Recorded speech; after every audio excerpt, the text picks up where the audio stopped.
Welcome to the Value of Recruitment podcast with me, John Brooks. Sponsored by Atlas, the recruitment platform helping you become an AI-powered recruiter. This week, I'm joined by Sam Fletcher, Head of Talent Intelligence at Coca-Cola HBC. Sam explains why talent intelligence is so important that it's become its own team within talent acquisition. And he talks about how recruitment agencies can get better at adding value by influencing with data. We talk about the unique role that recruitment agencies can play in gathering high-value talent intelligence. And Sam makes some bold predictions for how recruitment will significantly change in the near future. We also explore how to influence stakeholders by catching them in their window of value, and how to create expert recruiters more quickly with talent battle cards. Enjoy the show. I hope you find it valuable. Sam, thank you for joining us. Well, thanks for inviting me, John. No, it's a pleasure to have you. And as we were saying off air, great to have a different perspective within the talent industry. But we'll kick off with the big question. How valuable is recruitment in your eyes? I've been thinking about this question a lot, actually, from listening to your other podcasts. And I think it's probably not the ideal way to answer it, but I think it depends on the perception of value. You can have fantastic recruiting in an organization where the leadership doesn't really value recruitment or understand where the value is placed. Or equally, you can have pretty kind of mediocre recruitment in that situation and you probably get the same result. So I think it depends on the perception of value, and that's where in-house teams, but equally agencies can thrive and survive or actually kind of, fold quite dramatically, really. So I think it depends on the perception of what that value is. And I think it shouldn't be the way, but I think every time you see on the news that, there's layoffs and redundancies, and it's usually the corporate recruiting team that kind of folds first, that tells us everything that we need to know, really, in terms of the perception of value in those businesses, at least. And I think when you start to, I think recruitment stands on its own in terms of like there's stuff like payroll maybe that gets close, but where it's one of those functions where when it's kind of going okay, it's expected, and it kind of the recruiting is hard work. I'm never going to say it isn't, but it's one of those things where from a stakeholder perspective and a business perspective, you kind of don't notice or hear too much about it. But if it goes wrong, like in payroll and people don't get paid, there's noise, there's shouting, screaming, there's meetings, there's all sorts of chaos ensuing from it. It's very easy to have noise coming from recruiting. But, if it's done really well in most companies, it's kind of just feels like business as usual. It doesn't really, get, I think, the accolades it deserves most of the time. Yeah. Is that the referee argument? A good game of football is one where you don't notice a referee. Absolutely. Yeah, I'd say that's very much the same in probably 99% of situations. Yeah. Cool. So, you are in-house now with Coca-Cola. So you talk about that perception of value with all of those different stakeholders. From your perspective, how do you influence and who do you influence? Who are the important people? Who get it in general? Who don't get it? And what problems does that cause? And how do you fix those problems? It's tricky. So I think ideally you'd like to educate everyone, but the audience for recruiting, just like talent intelligence and kind of, most services that you see you're usually in front of someone at a point in time. It's most people's experience of recruiting is like most people's experience of the bank. You speak to them maybe once or twice a year, and kind of you don't feel the need to really engage. And equally, I don't know about you, but most emails I receive from kind of banks and service providers, I tend to ignore. It's a quick check, make sure there's nothing that is going to kind of, give me a very bad day. But usually I kind of do my best to ignore it unless there's a reason why I need to speak to them. And I think that's kind of the same with recruiting. So you've got that kind of captured point in time where you've got to do all you can to educate and give that person a great experience from a recruiting perspective. And in my line of work in terms of talent intelligence, what we're trying to do more is be more proactive in terms of supporting the recruiters, giving them the data to make those interactions better, but equally then engaging with the rest of the business to say, by the way, yes, I sit in the talent team and I'm, part of talent acquisition as a community, but I'm not just here as a reactive, point in time for you. Here's where we can add value. Here's where we can add support. Here's the data that's available. And by the way, think of us more like competitive intelligence or, kind of market intelligence as you would if you were sat in sales or marketing or product development. We give an outside in view and we can answer questions. And it's not just when you need to hire, we're here at the whole kind of business life cycle. So there's a lot of work there. Yeah.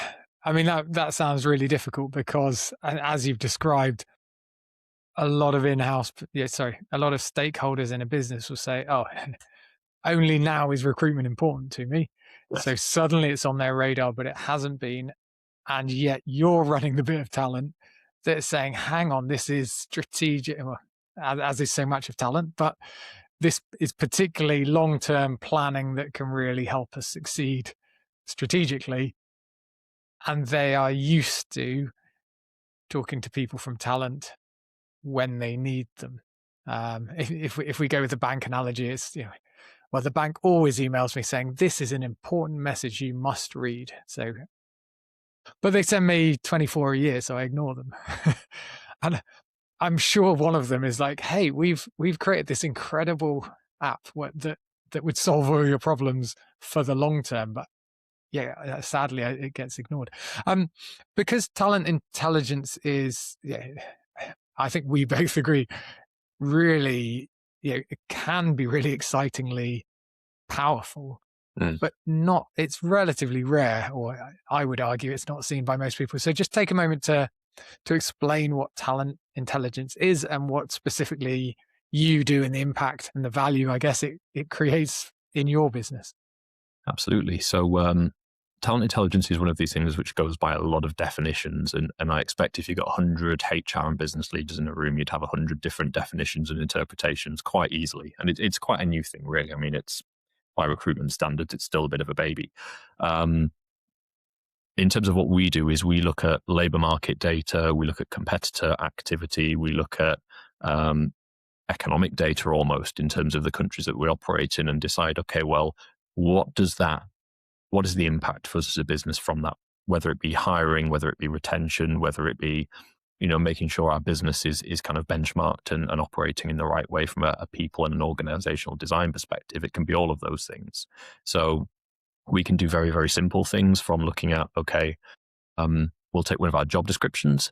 What is that called in the market? Now, that seems like a very strange and simple thing to say, but equally, if you pull together different skills and capabilities in this very AI kind of progressive world that we're in, job titles can be changing. And, you might have something where it's a fairly new capability for a business. How do you give that the right title so that somebody finds it when they put it into Google? Somebody recognizes the title when they're being approached for the role. For instance, if you're headhunting and you reach out to someone, you say, I've got this great job, it's an X. If that X, whatever it is, doesn't land with how that person views what they do, it can be a difficult conversation. So it can be a very simple thing like, are we using the right titles? Are we using the right job taxonomy? All the way through to the highly complex, I need to go and hire hundreds of software engineers or data scientists or whatever the case may be. Where do we do that in the world?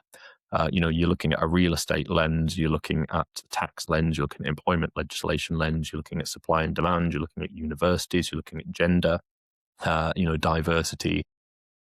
You're looking at all these manner of things where usually a way business would do that is they'd say, okay, well, we've got a factory here already and it's got an office attached to it. And actually, we'll recruit there and we'll see if that works and that should be fine. Whereas what we need to do and what most companies need to do is be quite talent-led and say the best place to hire these people is this location. And for the past 10 years, if it's software and design, it's been Bangalore or somewhere like that in India because most of these things need a lot of people. Now what we're moving into is actually you need very specific skills and experience. And you don't so much need the volume anymore from most companies. We're doing AI and automation that's kind of removing that. So sometimes it might be somewhere in Portugal, or it might be, Sofia or somewhere like that in terms of the best possible fit. So the location strategy can be a big piece of talent intelligence as well. Yeah, love that. It reminds me that kind of talent-led approach. So often, I think about building products, creating new services, and the danger that I think everyone naturally does is they build what we internally think is important. Yes. And as much as possible, you need to get out and put yourself in the client's shoes and say, right, this needs to be client-led. What does the client value? So it's a similar mindset, but what you're saying is not great. we need to really upskill our developers and we need to build a load of things. Yeah. Where are we currently? Again, that internal problem. It's like, hang on, how are we going to solve this problem? And it's talent. This is the importance of talent again, which comes to the importance of hiring.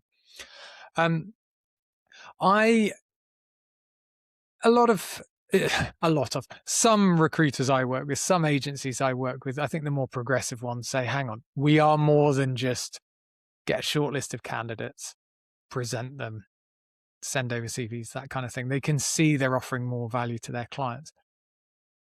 And I think at some level, well, what I want to ask you is it fair to say they are offering talent intelligence when they are sitting down with their clients and saying, hang on, we can look at the market for you. We can tell you things about the types of people who are out there. We can maybe even tell you how other businesses in this market have done this in the past, because obviously recruiters have been in those businesses as well.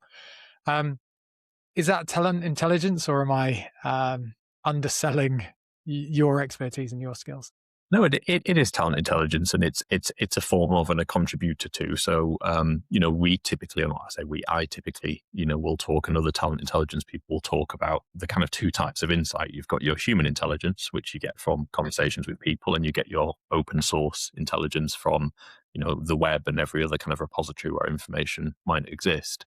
And those one-to-one kind of human intelligence or aggregated human intelligence kind of data sets that, you're seeing, even when it's just a recruiter who says, I've spoken to 10 people, this is what I can tell you about the market. Yes, that's talent intelligence. It's human intelligence that's coming forward. I don't think that those individuals would give it a label or sell it as such. For them, that's just them kind of just doing their job and reporting back what they've heard. But I think it's a very significant missed opportunity for most agencies and most recruitment companies, because most of them will, and very kind of, correctly so, assume that their product is, to your point, the candidates that are going forward. But it's not really a differentiator. The big differentiator is if you're speaking to all of those candidates in a very specific industry or geographic location, you've got some great insights that you can provide that potentially not the next agency can do if you're collecting it in the right way and aggregating it in the right way and deliver it in the right way. That's a really massive value add that, I don't think most companies are actually leveraging at the moment. Yeah, I saw Neil Carberry from the REC speak recently, and his view, he said it a few times now, is actually management consultancy firms almost look to recruitment and look to talent, copy some of these ideas and package them in a way that is in a margin of 60% margin. Absolutely. Whereas recruiters, a recruitment agency that doesn't see themselves as talent intelligence might be offering it for free. Yes. Now, clearly you are offering it, and there are a few, you're offering it in-house. There are a few specific talent intelligence agencies. But there are businesses out there. There are these management consulting firms out there who are able to put a huge price tag on it. And yet, as you say, it's stuff that recruiters can do. Yes. I like that different. I hadn't heard that distinction before. Human intelligence and open source intelligence. It's not quite qualitative and quantitative, but again, I think recruiters often undervalue. Hang on, I'm talking to tens of great candidates, hundreds of great candidates every week, every month. That is a data source. It is. And it's recruitment's kind of almost got there in most of the big agencies providing salary surveys. There's that kind of a starting point of, oh, hang on, there's stuff here that's valuable. But the way it's been positioned is predominantly we'll post it online as a great marketing tool, and we'll get some email leads as a result of people downloading it. But it's say, okay, well, you're asking all these questions. If you've got the salary question going on there and you're aggregating that, what else is that you can bring together, bring trends from, and then report out? But not that much of that going on, which is surprising. Yeah. And I was just thinking, I worked with small agency, quite a niche agency last year. But because they were niche, they really knew their market. And, I might misrepresent what they do, but let's just say warehousing. And actually they were advising some of their clients. Well, the client would say, right, we need to do this for our company. That's our company goal. We're opening a warehouse here and we're going to do it this way. Or it hasn't worked very well, so we need some more people in that warehouse or the warehouse next door. And actually the guy leading this was saying he was going in and asking these consultative questions. And then because he knew the market so well, he was able to say, hang on, your shift patterns, which are so important, what you're offering to your talent, to your candidate base, you're going up against these big players who are offering more attractive shift patterns. Mm. So then he was diving into, he was consulting on shift pattern management, which absolutely is not sending CVs. No. So and it's the kind of thing a McKinsey or whoever would offer. And as you say, that's something you're able to do. Just to put talent intelligence in the wider context of talent teams, how do you interact with the wider hiring and talent strategy in your business, and how do you see it done elsewhere? I think the one piece of talent intelligence that most companies default to when they're doing it, and the biggest value for recruiters that are recruiting, day to day, is in the idea of the kind of talent battle cards. And this is something that, most big companies that have talent intelligence teams will build as their first product. And the concept behind that is, if you have 50, 100 or 1,000 recruiters that are engaging with candidates day in, day out, they are hearing all of this stuff, and they are building this knowledge, mostly in their heads. It's not really documented. It doesn't go anywhere.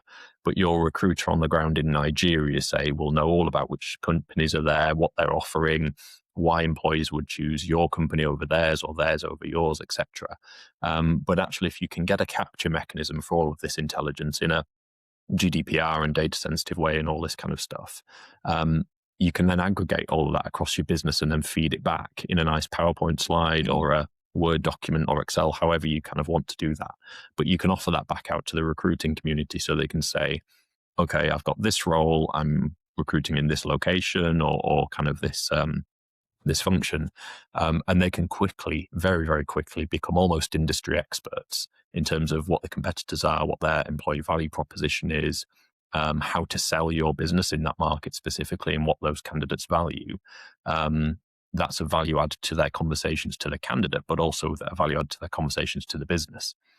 We built these in PayPal first with the idea that they would almost be like an offer management tool where you could say to a candidate, okay, here's why you should join PayPal over Stripe or whoever else is out. And it's all why PayPal was the better employer and what was going on to feed those conversations. What accidentally happened is the recruiters mostly just took them to the hiring managers and said, here's what you need to know about our competitors and our market. And this is everything I know, isn't it great? And they were becoming talent advisors through these battle cards and actually strengthening the perception of them from the hiring manager, and also advising and saying, well, we may not get candidates from these companies because their equity is stronger or, whatever's happening on the market. But actually, here's where we can target, and here's the employees that have the right skills and experience that we're looking for, but actually we're way more competitive. And they were doing, having really successful conversations. It was completely unintended. I'd love to say I was, I'd predicted this and trained and planned it, but I hadn't. It was just accidental. But it was this battle card concept that they just ran with, and it worked really well. Nice. Why have you called it battle cards? I've not heard that phrase. Not me. No, I'm just copying the trend. But where it comes from is software sales. So typically, if you were sat in a Salesforce or any of these kind of big software companies, you would have battle cards of all your competitors in terms of what their product is, how they charge for it, how much they charge, what the features are, what the benefits are, and where your software product is stronger or cheaper, or basically where you would win. And that industry created battle cards from a sales perspective, and the talent intelligence industry just basically copied that and said, "Great, we'll take that and we'll run with it from a branding, employer branding, and a hiring and a talent perspective." So, that's where it originated. Yeah, I like that. Obviously, it reminds me of Top Trumps or Pokemon or something. Exactly. But obviously, the underlying point is you've created, well, you've upskilled your sales force or your recruitment team to really know what's going on. And I guess this is true across every part of talent. The quicker we can become experts in our market, the better. I mean, even in very niche specialist agencies I work with, they still have so much going on. There's so many different ways. So it sounds like a really smart way to just get that message across to people. Yeah, absolutely. Yeah, it's sometimes it's giving them like years of industry knowledge that they would have gained in their heads, but you just put it in a nice, presentable way on a PowerPoint slide, and it makes them effective so much quicker. Yeah, I'm interested. Are there, obviously there's lots of agencies listening to this. Are there things that recruitment agencies can offer talent intelligence teams? Are there things you learn from agencies? Absolutely. So I'll put the open source intelligence to one side, because I think anyone with an internet connection at the moment is kind of fine. I mean, you get there quicker if you've got a Claude or an OpenAI kind of subscription. But typically speaking, if you've got an internet connection, the open source stuff's relatively fine. The human intelligence, I think, is where agencies can really support, because say I'm a recruiter in Microsoft or any other kind of company out there, and I'm picking up the phone to it's always going to be a candidate, really. Even if it's someone that's kind of, not interested, you're seeing them as a candidate and you're having that conversation. You can't really ask any question that isn't biased at that point. You could be a Microsoft recruiter or a Google recruiter or whoever and say, oh, what do you think of the business? And would you like to work here? And they're going to kind of give you the good stuff. They're going to, talk in a very nice way, and you're going to hear all of the great things that they think about your business or that they've seen online and things like that. Where an agency can add a lot of value is, an agency doesn't come with a brand. Unless you start the conversation, I'm recruiting on behalf of Microsoft. If you're starting that conversation with okay, I'm from this agency, looking to have a conversation with you, you can start asking questions about companies, about brands, about values, and about motivations and drivers and things like that, that's completely unbiased in a way that any in-house talent intelligence or recruitment professional can access. And that's massively valuable. You can then come to a talent intelligence person or a recruitment leader or even a CHR or CEO and say, this is what people think about your brand and your company, and here's where you can do better, and here's kind of why people would join you, and here's why people wouldn't join you, and here's what you need to change. And that's significantly valuable. It goes back to what you mentioned, the shift patterns in the warehouses and things like that. It's the kind of stuff that it's very hard to access for someone that's in-house sometimes. So you can provide that as value. You can go one further and kind of scope that. If you're an agency that's working with a big corporate client routinely, you can start to say, okay, well, what questions do you want us to ask? We'll ask if they're interested. We'll ask if they're qualified. We'll ask what the salary is. But also, what else would you like to find out? What else do you want us to ask? And then you can start to actually gain that insight and very valuably create a resource that clients will love and you can potentially charge for. Yeah. I worked with a great recruiter recently who we talked about, I didn't use these words, but talked about talent intelligence. I will now use these words. And we talked about salary surveys and that kind of approach. And he said, no, I don't do that. It's not his style anyway. But he said, I've got a really engaged audience just in this niche. I will just put out the question I want to know on LinkedIn as a simple poll or simple question, and I will get those live responses. And again, that's that human intelligence that, as you say, an in-house or a single company can't ask.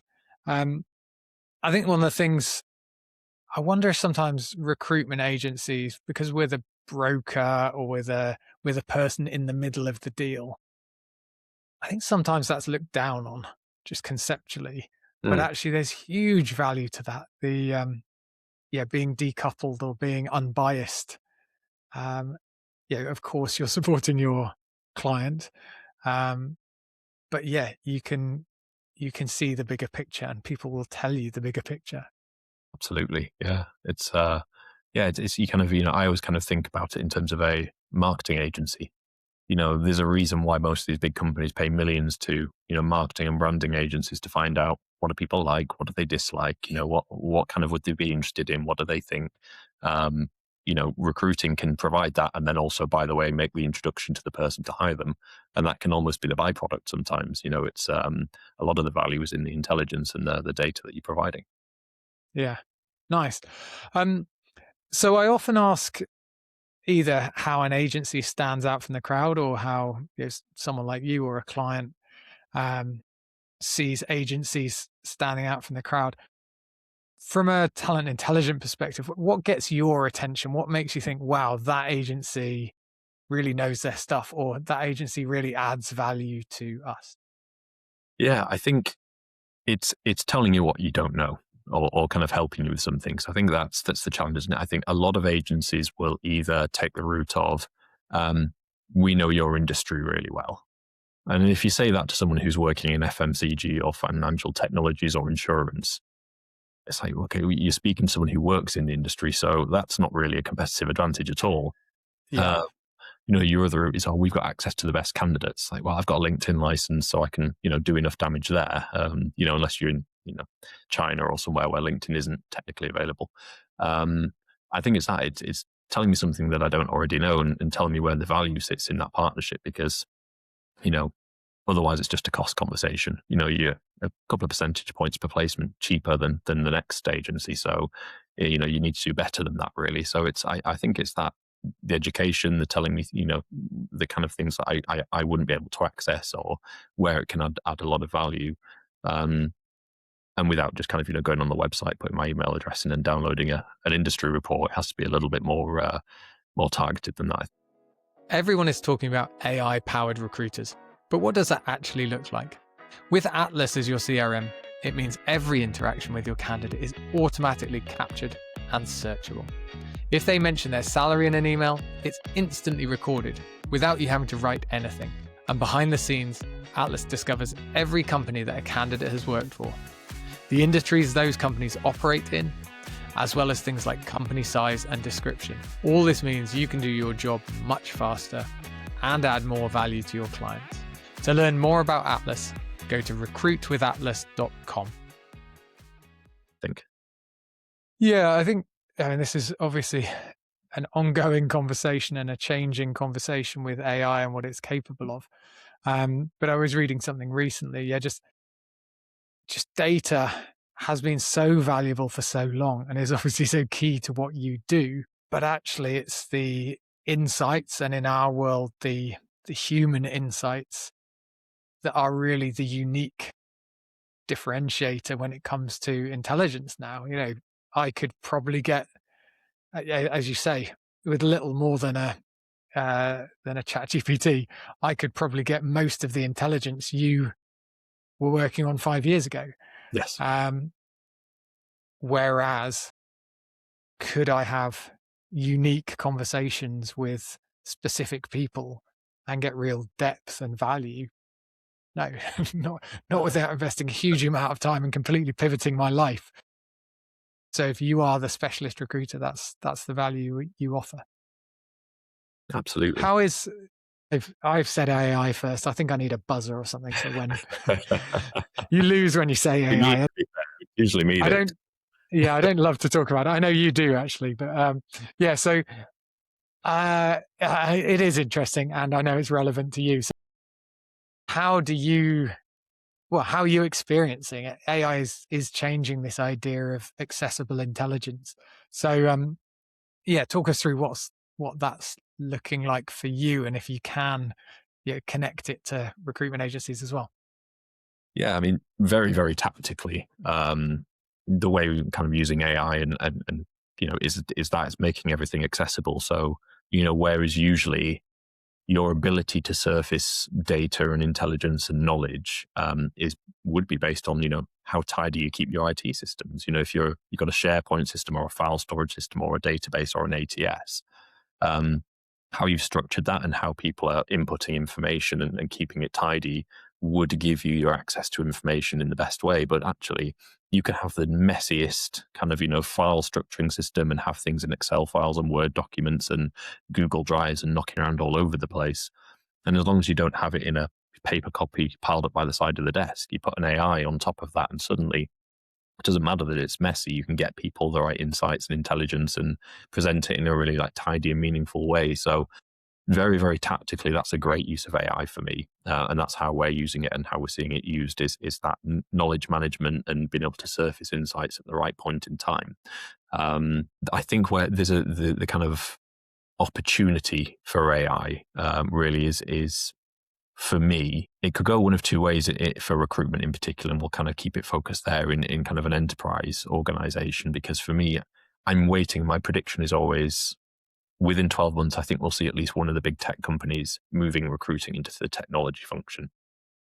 Because you've got everything AI kind of looking at automation, but also engaging and communication with candidates and stakeholders.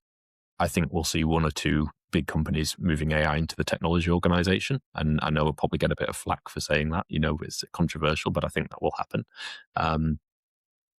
But I genuinely think it's great in terms of knowledge management and access to data and, communicating things smoothly, but it's just not going to take the element of where we see things like executive search, for instance, or, niche recruiting, where you have to be able to engage and communicate with people. That's a differentiator now. And I think that will always be because, and again, I'll make another prediction, within 5 years, you will have agencies or search firms whose competitive differentiator is that it's all human led. I think it's we have a human consultant that's going to reach out to people and have a human conversation. And that might be a bit of a differentiator because it's we are not using AI in the same way that you get that in customer services, a selling point is having, someone that you can speak to in your own country on the phone. That's a competitive differentiator for some companies. And I think that'll be the same in recruitment. You'll be able to say, you can engage with a human and it's someone that knows you, like your motivations and drivers, and that'll be the differentiator there. So before I turn this into a TED talk, what do you think? Does that answer the question? Yeah, really good, fascinating. And thank you for predictions. And because you put times on them, we can now tell you if you're right or wrong. Yeah, that's one thing I've learned, never put a time on a prediction. Someone said something about, always say 10 years. Because 10 years is it sounds like the nearish future, but you never get there. And we've always forgotten what someone said 10 years ago. But good point. 12 months is. Lord, I'll learn that one. I think AI has changed the game on that one. I think that's really interesting. There's so much to play with there. If we start with the idea of the technology function running recruitment, if I say in simple terms, at the moment, let's say HR owns hiring. Yes. Being very simplistic here. That's people owning people ops. Yes. Yeah. What we're saying is tech owning people. That feels like a huge opportunity for that kind of, whether we call it talent intelligence or people whisperers, I don't know what we say. Functions are not known for their ability. They're not people, or they're not seen as people. So yeah, absolutely. You want the best people running the technology that will help you achieve what you want to achieve. But at some point, that technology unearths people that you have to talk to.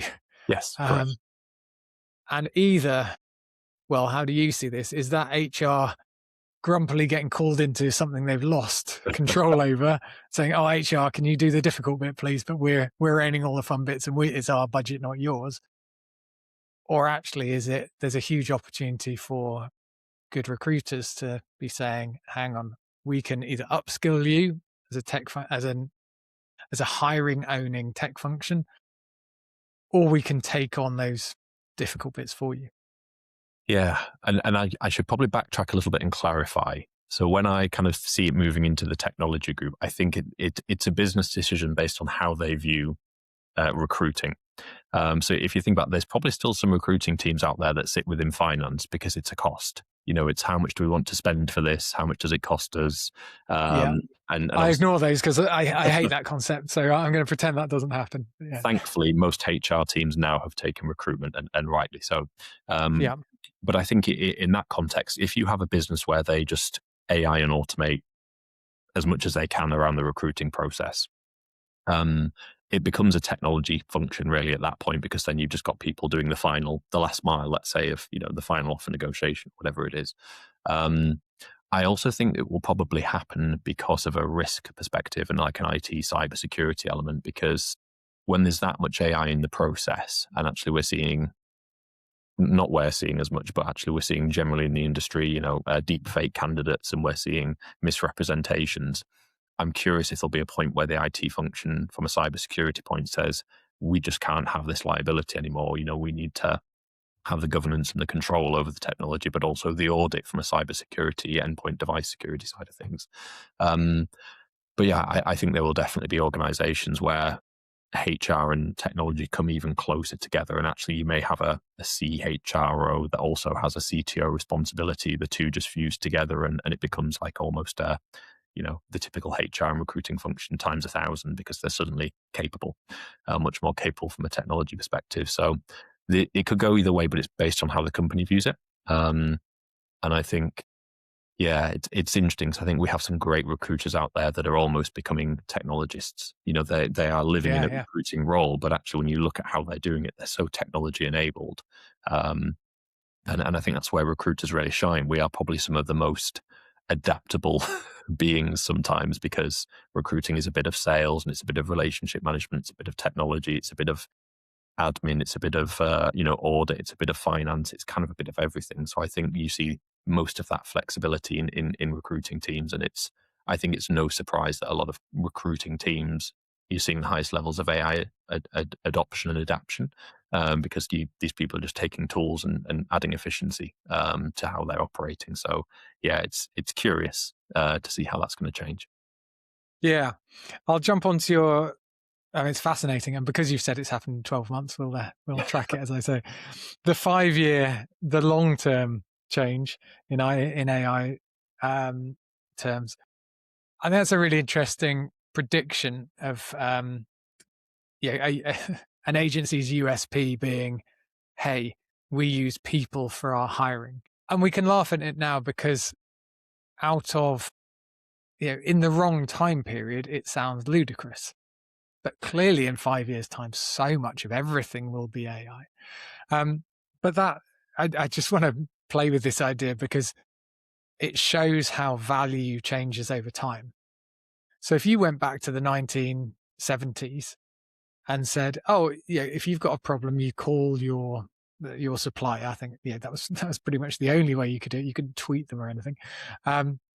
If someone had said, oh, real feature, come and buy our services because you can talk. If you call us, you'll talk to someone in the same country as you.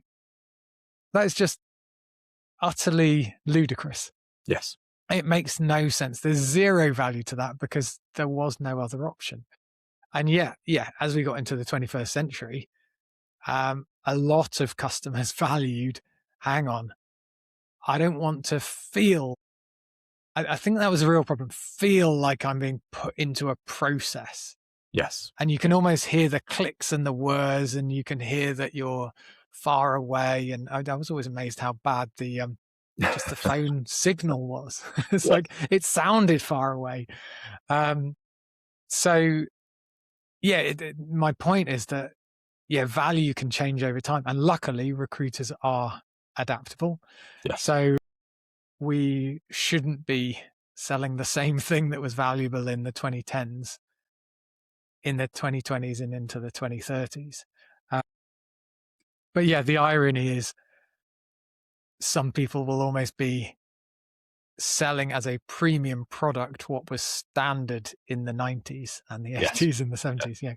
Coming full circle. We have people, maybe all the people are sat in the same office. Can you imagine? Next to each other, because Hung Lee talks a lot about this. I think he puts it as human intelligence, but again, some of that intelligence is driven by sitting next to each other. Yes. And I think that's very difficult to code for and get a machine to capture. But put a group of experts in the same room, maybe do that 5 days a week. For 50 weeks of the year. Actually, that generates some real value that potentially AIs would struggle with. Good. Love those predictions. I want to merge what we were just talking about with the idea at the start, your concept of, well, what is the perception of value? So what stakeholders? So just bringing all of this together, how do we make recruitment more valued? It's a changing world. Stakeholders value different things. Sometimes that window of being valued is quite short. What ideas have you got around, how can we make what we do more valued to our customers, maybe more often? It's a simple thing, and it's simple to say rather than simple to do.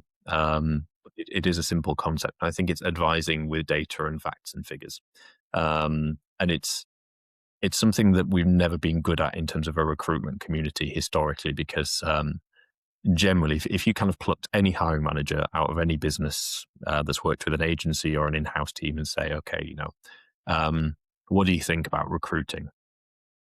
You don't really get the kind of evidence-backed, well, the time to hire was 45 days and I saw my first kind of candidates in 15 days. And actually, the kind of quality of candidates based on the job description I received was really good or really bad. It's usually like, oh, it was terrible or it was wonderful. And it's a very feelings-based kind of conversation. And also you usually kind of get, some leader or hiring manager and you say, okay, well, what are you looking for? And they'll give you this shopping list that may or may not reflect anything like the reality of what's in the market and what candidates are and what's available. But it's very rare that a recruiter will sit down and say, actually, well, here is the talent pool. And what I think we should be doing is saying, okay, so based on this criteria, and you can do this very, very quickly now with all of the tools and data we've got available, where you say, based on all of this criteria, your talent pool is 6 people in this metro statistical area that would commute to the office. But if you take out this one or you slightly change that, then it goes up to 50 or 100 or whatever the case may be. And I think that influencing through data is something that makes recruitment just immeasurably valuable, because you're not only helping that person bring the person into the team that they need, not always that they kind of think they need, but that they actually need in terms of how you can connect it. But also you're educating them and you're accelerating that time. I mean, usually, you take the shopping list. If you don't have the hire within, 6 months, it's your fault. And it might not be, it might be the market, it might be the expectations, but we're very, very bad at managing that initial kind of buying idea. But actually you're adding value to the person, you're adding value to the recruitment process, but you're adding value to yourself because you're controlling the process then and saying, actually, yeah, of course I can get you CVs in 2 weeks, but it has to look like this because that's the reality of the market. So I think that's how you make it more valuable. It's something I think most people have been saying for a long time, but it's very, very hard and very difficult. And I think sometimes troublesome to actually implement that properly. And I still don't think many people are. I'm still not seeing the whole, this is the market that we're approaching in the same way that marketing or sales or, another function would address it. Yeah, I think the opportunity with AI is, although we all have access to the same data, we don't look at the same data. Yes. And I almost think of it from a recruitment agency perspective. It's what we obsess about. So if we go to an average hiring manager, they could access probably the types of data we're talking about, but they do not care. No. And the window of value, as I've just called it, has only just opened up. And they don't have time to start thinking, well, what data, what would I ask about the market? What data? Whereas we are, as recruiters, are obsessing about it and saying, hang on, I need to know, there are only 6 people with this job title under these constraints. Yes. But change one of those 10 constraints, requirements, whatever we call them, and suddenly that opens up to 50. And I'm obsessed about that. And I know that. And I can then tell you and prove it, but I can tell you off the top of my head. That's, the data is still available to all, but the knowledge is not, if that makes sense. Before everyone goes out and does this, I'm going to push back a bit though. I think it is a good answer. And I love the influencing through data, I think is a lovely phrase. But I also see, I work with some recruiters who are definitely data driven, very comfortable with data and see the value in data. And sometimes their proposition, slide deck or website or whatever, is all data. Mm. And actually, I saw someone recently, and I think they'd asked one of the ChatGPT or whatever, they'd asked it for their USP and value proposition, and it kind of put data to the top. And it's like, yeah, no surprise that the technology thinks data is important. But I don't believe that all clients, all hiring managers do value that data. So and I think most listeners would agree, I think you've probably experienced this yourself. If you go into every hiring manager and say, great, time to hire, we're going to get it down from this to this. Interview to offer ratio is this to this. Some of them, they'll just glaze over and they're gone. Yeah. And it's so how do you do that? So I'm going to make you own influencing with data. So we're going down that route. I like it as an answer.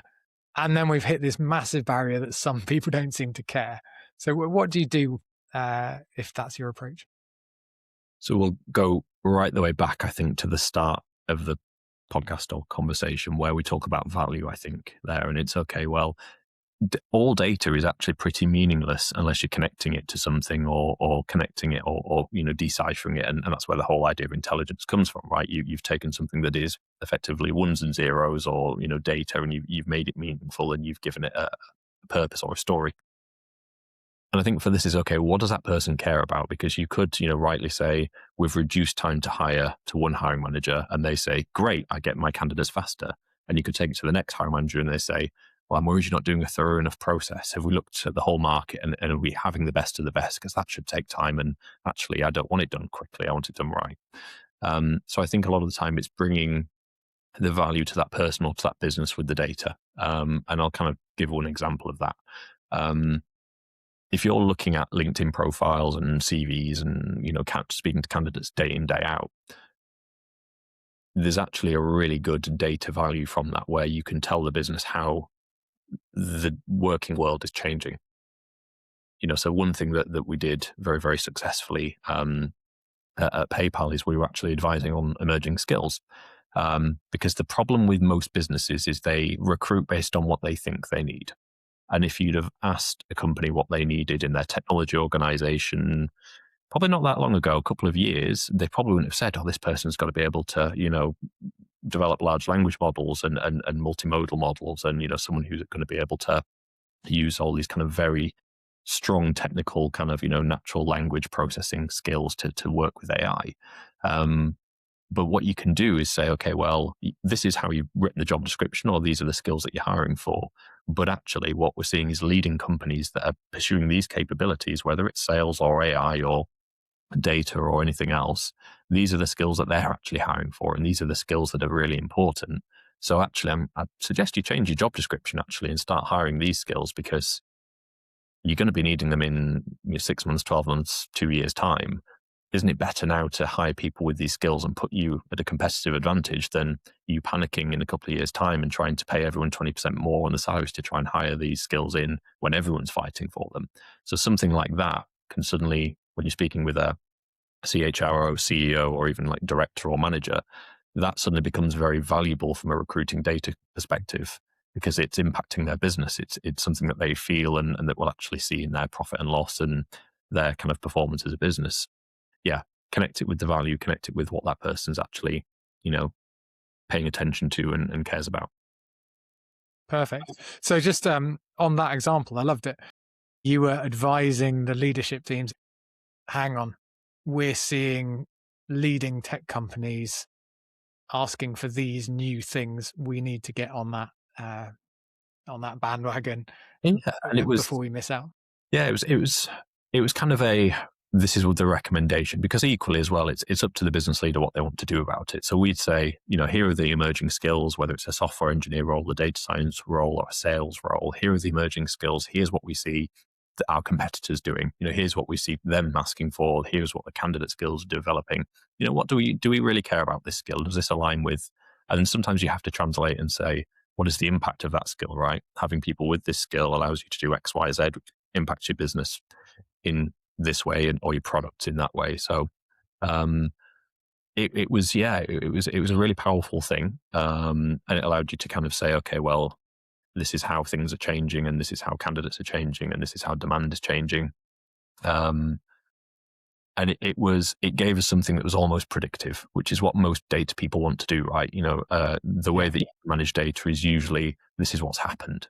This is the story, but then actually, it's history. You can't do anything about it. And it's great to be able to label it and show trends, but you want to get to a point of prediction. And that's what emerging skills and analysis kind of helps with, because it's not everyone asking for these skills, but we're seeing it increase 1,000% year on year. It's still only a tiny amount, but it's accelerating. So that becomes a little bit predictive, and that's quite nice to offer. Yeah. I love the phrase you said a couple of minutes ago, making data meaningful. Yeah. I talk a lot about value, but creating meaning through all of this noise that we're all surrounded by and bombarded by at the moment, I think sounds like a really valuable thing. So Sam, thank you so much for joining us today. I think you've opened quite a few people's eyes to how much intelligence there is in hiring and recruitment, and what we're all capable of. Yeah, well, I'm happy to have contributed in some way. It's like I say, it's a big field. It's something that I could probably talk forever on, but it's good to add a little bit of to value back and educate as well. Well, I don't usually do this, but obviously people can connect with you on LinkedIn. I know you put out a lot of content on this kind of stuff and talk a lot more about AI. So if people want that, then Sam Fletcher, connect on LinkedIn. Very good. And I'll see you within 12 months, and we'll assess the case study that I mentioned potentially. I'll put it in the diary. Very good. Cheers, Sam. Thanks, John. Thanks again to Sam for sharing his insights. 3 things stood out for me. First, the strategic importance of good talent intelligence and the opportunity for recruiters to offer this as a high-value service to their clients. Second, Sam's prediction for the future of recruitment and how we are well placed to adapt to those shifts. And third, how everything becomes more valuable if we can tie it to the P&L and what companies really value. If you found the show valuable, please leave a review and remember to subscribe or follow the show on your podcast app. You can also get more insights and inspiration by signing up to my added value emails on Substack. You can find the link in the show notes. Now, go create some value. Thank you to Atlas for sponsoring the Value of Recruitment podcast. To learn more about how Atlas is creating an AI platform that helps recruitment agencies generate more placements with less effort, visit recruitwithatlas.com.